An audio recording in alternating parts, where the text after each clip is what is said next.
Hello, welcome back to A Simply Good Life. Thanks for tuning in again.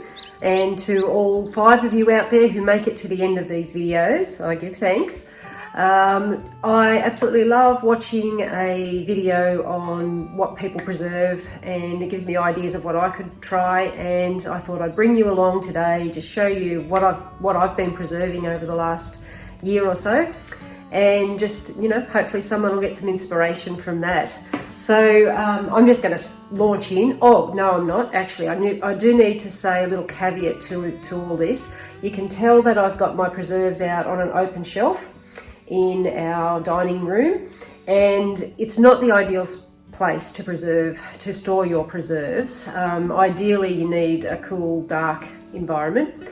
I've played around, I've moved my preserves around over the years. I did have them in a hallway cupboard for quite some time, and that was good, but my preserves outgrew the cupboard.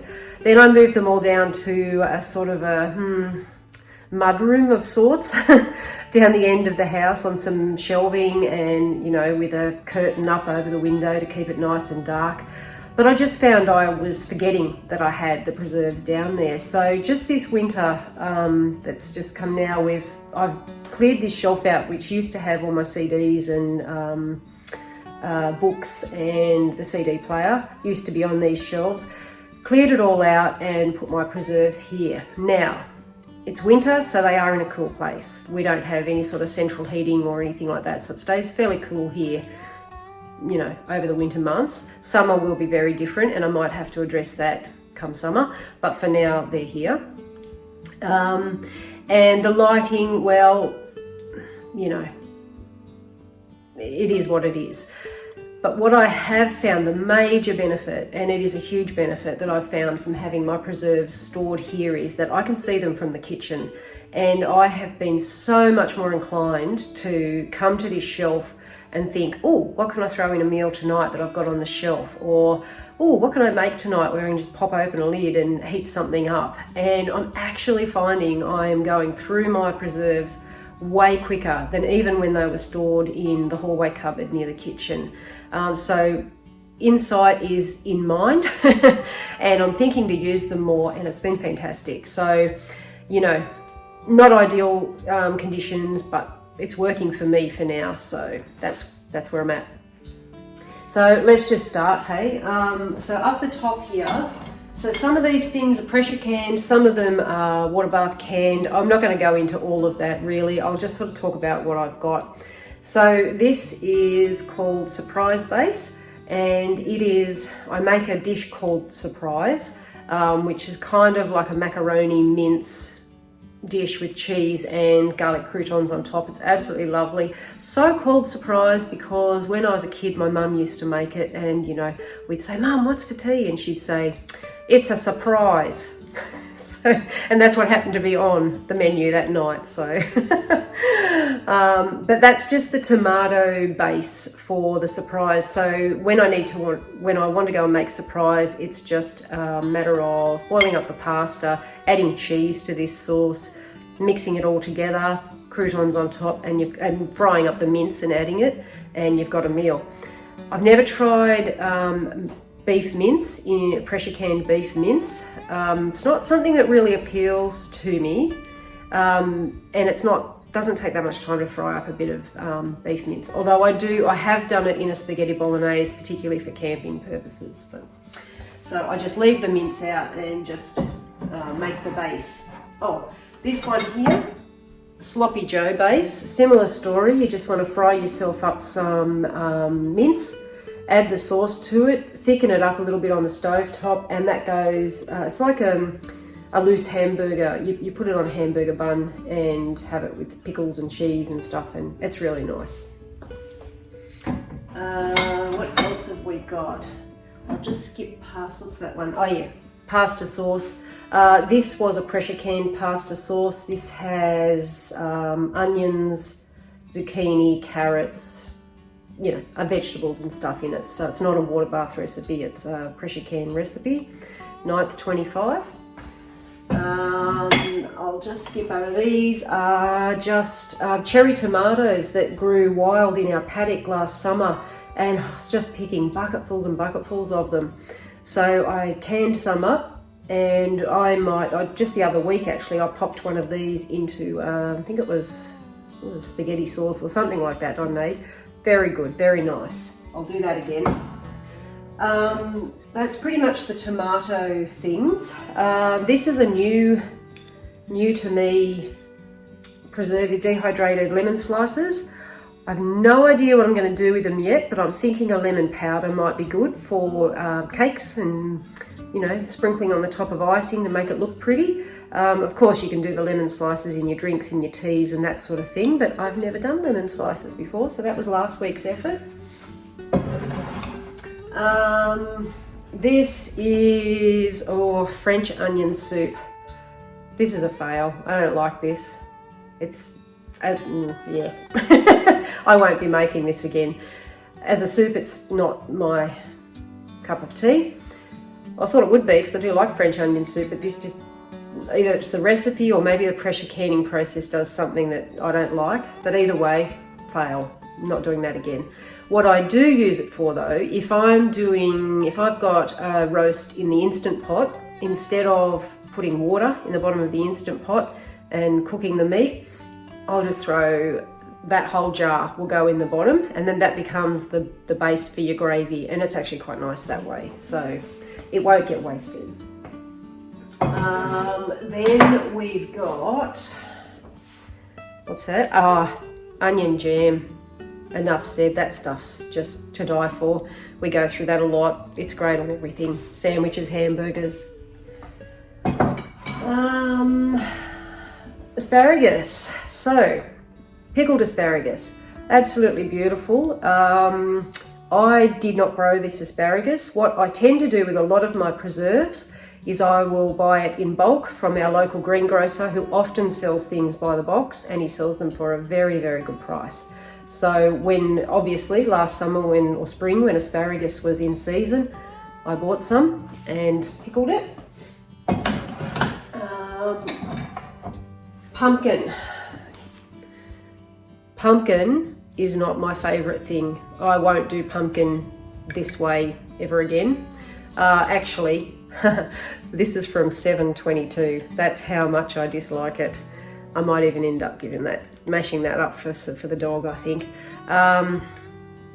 Yeah, no. Other ways to preserve pumpkin, and this isn't one of them. I've got a few jars there too. Dehydrated mushrooms. Excellent. I bought a box of mushroom. There's a video, a couple of videos ago, I was showing what I did with a whole box of mushrooms. Half of them were dehydrated. They're absolutely fantastic. Love having these on hand. Now, can you see over there? Pumpkin soup. So, pumpkin soup is not an approved recipe for pressure canning, but I don't know why. I'm not much of a rebel canner, but I've never understood why you can pressure can other things that are thicker than pumpkin soup, but you can't, in theory, pressure can pumpkin soup. So I tried it, it works. I've never been sick, it's fine. This is, though, the caveat, if you can see, this is a thin pumpkin soup. I would never pressure can a pumpkin puree, totally different thing, and I can see why the authorities would say don't do a pumpkin puree. But this is very liquid, very thin. I'm comfortable pressure canning it. You know, you do what you feel comfortable with. So, and that is a good way to use pumpkin. That tastes very, very nice. It comes out lovely. A bit of cream or a bit of coconut milk or cream in it. Beautiful. Mangoes. These are homegrown from summer just past. Bottled mangoes, absolutely delicious. Delicious with yogurt, ice cream. I might even do a cheesecake. Really, really, really good way to preserve the mango harvest.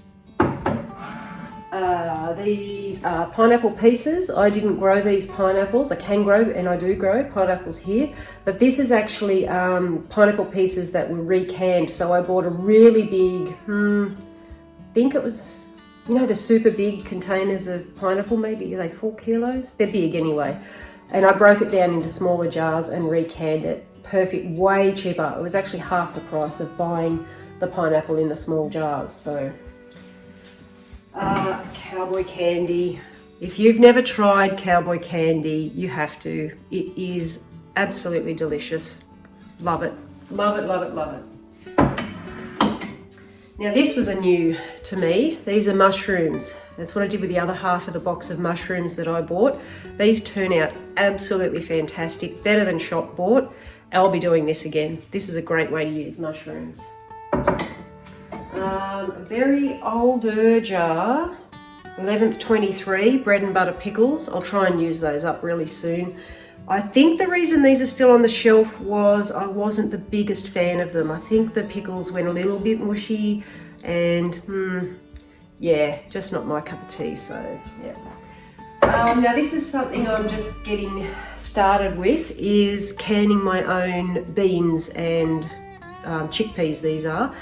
And I'm really liking these. I'm liking them because it's cheaper than buying the tins, and also I know that they've been treated properly. They've been soaked the night before and, you know, brought up to the boil and then pressure canned, and they're just, I like them. I'll be doing that from now on. Now, I do quite like, this is beef stroganoff, meal in a jar. These are, you know, on the nights when you just don't want to cook, these come in really handy. But mostly what we use these for is camping. When we go away camping and traveling, so easy after a big long day's drive or whatever. Crack the lid on that, heat up, boil up some noodles, some pasta, and call it good, and you've got a meal. Thicken it up if you need to with a bit of corn flour. So there's beef stroganoff there, and I think, oh yeah, and I've also got some beef stew left over as well. So that's a beef and vegetable stew. That's actually quite nice as well. There's some potatoes on the top of here. Now here's you won't ever see potatoes on my shelf ever again. I pressure canned some potatoes a few years ago now, and I hated them. They were awful. They were gross. I don't know how people eat them. They either different variety of potatoes or something, I don't know, but the texture to me was but in the stew it's okay. They kind of just dissolve into the gravy and they're okay. But as for straight up potatoes in a can, in a jar, no. I even tried the chips, cut up chips, and no, not for me. Now this is my pickled beetroot, and I have people fawning over this stuff. That's the slices, and that's the whole, all the smaller ones. I make lots and lots of pickled beetroot. I usually grow my own beetroot, but every so often I'll get a box for cheap from the fruit and veggie shop. Everybody loves it. It is to die for. Now this was something new that I tried. This is roasted capsicum slices. Very nice. I like these. Good on a pizza, good in a pasta. They look lovely and they taste lovely. Bit of a labour of love to roast them yourself, get the skins off, all that mucking around, but worth it. I've also seen people buy the big tins of roasted capsicums and break them down into smaller jars and recan them. So that might be something I do if I can ever get access to the big jars. Marmalade, I made a video on that recently. That turned out really well. Love our marmalade. Onions. So I mentioned that I tried canning onions for the first time in a couple of videos ago. I've gone through about 4 jars of this. Excuse me. These are really good. I'll be doing these again. Oftentimes the greengrocer has really big bags of onions for really cheap, like 60-70 cents a kilo. So when I see that again, I'll be getting lots of them and canning them. Lemon juice. Don't quite know what I'm going to do with this yet. Just give it a shake, it'll look better. Not sure where I'll be, maybe I'll make a cordial out of that, but I just got given tons of lemons this year. So we've got the dehydrated lemons, we've got the canned lemon juice. I'll sort something out. what have we got here? Mixed berry jam, lovely. This is, oh, strawberry topping for ice cream and things. Lovely, first time making that. I really enjoy it. The only trouble is we don't eat a lot of ice cream anymore, so it's sort of going to sit there for a while, I'd say.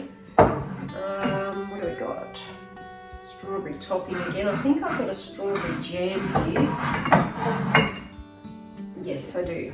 So it's strawberry jam, yummy. I usually make that when strawberries are a really good bargain at the supermarket. I have strawberries growing out in the veggie garden, but I tend to eat those fresh. And I'll just, when the greengrocer's got a good deal on the strawberries, I'll buy a box full. Mandarin marmalade, just goes on, doesn't it? Oh, now, mulberries. This is from my mulberry tree. I need to start doing something with these, but I'll show you something. Here's another canning fail. This is gross, look at this. Any idea what they are? They're strawberries. They're the most disgusting thing I've ever seen. I'll never can strawberries again. I think I will make a jam and hide that revolting colour and shape in a jam. And I'll do that pretty soon actually. So yeah, don't do strawberries, they don't work out.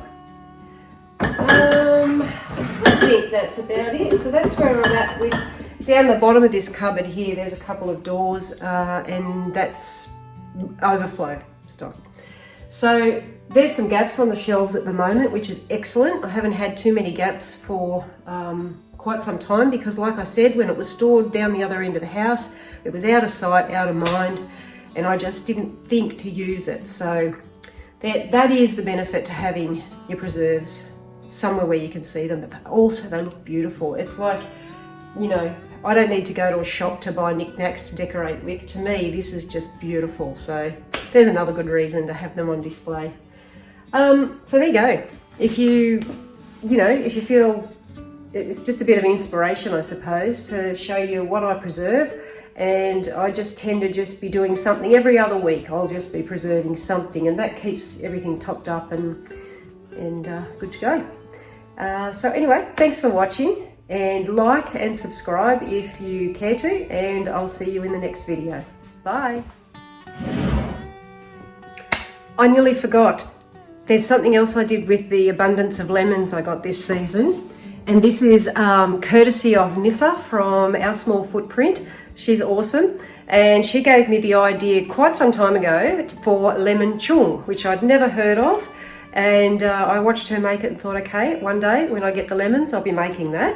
So this is lemon chung, and it's basically lemon slices, equal weight of lemon slices with sugar, and you pop it in a very clean, sterile jar, leave it on the bench, stir it for every day for about 3 days till all the sugar's dissolved, and it makes, oh my gosh, the most delicious syrup. And I know Nissa makes her lemon chicken with the syrup from this. Well, last night I made a lemon cordial with fizzy soda water. It was to die for. Better than any cordial I've ever made. And what I did was maybe 2 tablespoons of the juice with the soda water, and then I put a lemon slice in, and after I drunk the drink, I took the peel off the lemon and ate it, and it was sweet and lemony and sour all at the same time. So lemon chung, great use for lemons. All right, bye.